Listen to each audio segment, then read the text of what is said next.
আজকের আসমানটা কত সুন্দর, আশেপাশে কত সুন্দর লাগছে। এই সুন্দর মৌসুমে যদি একটা সুন্দর পরি আসতো। Welcome, my children. অনেকদিন হলো বাইরে বেরোই না, আজকে অনেক ভালো লাগছে হাঁটতে। দেখি তো সামনে কি বসে আছে, একটু কথা বলে। ও বলতে না বলতে সামনে পরি আসমান থেকে নেমে এসলো আমার জন্য। আসমানে আমার কথা শুনে নিল। ও মা গো। হ্যাঁ, এখানে কি একটু বসতে পারি? কেন নয়, বসুন বসুন। বসতে পারবেন না কেন, বসুন। কে রে, তাকায় কোন দিকে? ওরা তো দেখে ভদ্র মনে হয়েছিল, এখন তো না সুবিধার মনে হয়েছে না। অত দাঁড়া। আরে বসুন বসুন বসুন, দাঁড়ায় আছেন কেন, বসুন। না বাবা, ওর কাছ থেকে একটু দূরে থাকাই ভালো। আপনি কি নতুন এই জায়গায় ভাইয়া? আপনার বাসা কোথায়? এই মেয়ে, তুমি আমাকে চেনো? চিনো না জানো না ভাইয়া বলছো কেন আমাকে? আরে চেনা দেখেই তো ভাইয়া বলছে, চিনলে কি ভাইয়া বলতাম আপনাকে? অজানা অজানা লোক, আমি আপনাকে কি বলবো, ভাইয়া বলবো না তো? আপনাকে দেখে তো কেমন মনে হচ্ছে আমার। এই মেয়ে, কি বলতেছো? কেমন দেখতে? আমার মতো হ্যান্ডসাম ছেলে একটা বসে আছে পাশে, গল্প করবো তাও না, ঝগড়া করতেছে। আরে তোমার দেখতে কেমন মনে হচ্ছে জানো? আলকাতরা চিনো? ওই আলকাতরা কি? আমি আলকাতরা?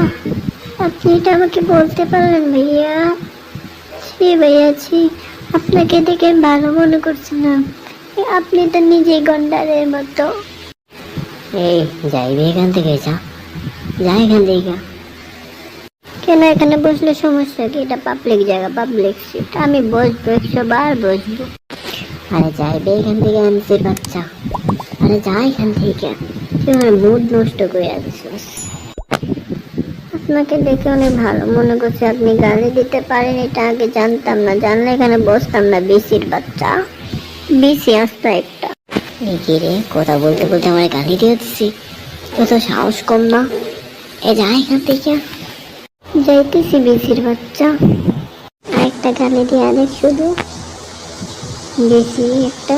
যাইতেছি, তোর কপালে জীবনে মেয়ে জুটবে না, অভিশাপ দিয়ে গেলাম। যা। হে, কাছে আসবি না, দূরে থাক দূরে থাক। হ্যাঁ হ্যাঁ, সরতেছি। তোর গায়ে থেকে কিসের পচা গন্ধ বেরিয়েছে, কয়দিন থেকে গোচর করিস না। ছি ছি ছি ছি। কিরে, আমার গায়ে বন্ধ করে ও কিভাবে বুঝতে পারলো? হ্যাঁ যাইতেছে, যা এখান থেকে। এমসি আস্তারা মুডই খারাপ করে দিছে। কই থেকে আমার সামনে এসে পড়ে বেশি আসতে একটা। যাই যাই, আবার গোসল করতে হইব। ছি, যাওয়ার আগে তোর অভিশাপ দিয়ে গেলাম। তুই বাঁদরের মতো দেখতে হইবে, আমাকে কয়টা বলছিস না? দেখবি আমার অভিশাপ লাগবে। এই শোন শোন, শকুনের দোয়ার গরু মরে না, আর তুই তো আস্তে একটা কয়লা। এমসি যা এখান থেকে, তোর গায়ে থেকে বাজে গন্ধ রয়েছে পুরা পুরা। যাই, আমিও গোসল করতে হইব। আমার গায়ে গন্ধ কিভাবে বুঝতে পারলো? আমি তো 7 দিন 8 দিন হয়ে গেছে আজকে গোসল করি নাই। হায় রে, কি রে, ওর কি হলো? সত্যি কি আমার অভিশাপ লাগিয়ে গেল? কি রে, সত্যি কি ওর কথা লাগে যাইব? আমি কি বান্দরের মতো হয়ে যাবো, আবার লেজকে যাইব? ও আমার গো, আমি কই যাইব গো? কি রে, সত্যি সত্যি বান্দরের মতো হয়ে গেছে, দেখে আসি তো। কি রে, তুই আবার আসছিস কে? আরে যাইবি এখান থেকে? আপনি না বললেন শকুনের দোয়ার গরু মরে না, এখন কিভাবে মরলো দেখছেন? আপনি বান্দরের মতো হয়ে গেছে, হাসেন এখন। আমার কথা লাগছে দেখছেন? বইনে মাফ করে দে।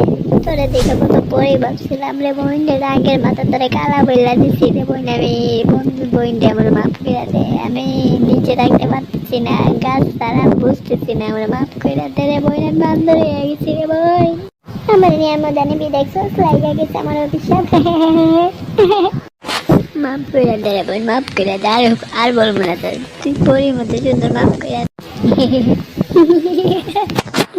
আমার খারাপ সময় দেখে তুই হাসতেছিস না, দেখবি তোরও এমন অবস্থা হইব, দেখবি তুই। হয়েছে হয়েছে, আর অভিশাপ দেওয়া লাগবে না, ওনার অভিশাপ আমার গায়ে লাগবে। বাদরের মতো। এ কি হইতেছে আমার শরীর বেঁকা হয়ে যেতেছে, ওর অভিশাপ লেগে গেছে কি, আমি কি বাদরের মতো হয়ে যাইব কি? না না, অভিশাপ নিয়ে নে রে, অভিশাপ। কে রে, ও কি সত্যি সত্যি বাদর হয়ে যাইতেছে নাকি আবার ভেঙাইতেছে? কে রে, সত্যি সত্যি বাদর হয়ে গেল। বললাম না আমার উপরে না আসতে, দেখছো হাসার পরিমাণ কি। মাফ করে দে রে ভাই, মাফ করে দে, তুইও মাফ করে দে আমারে, মাফ করে দে।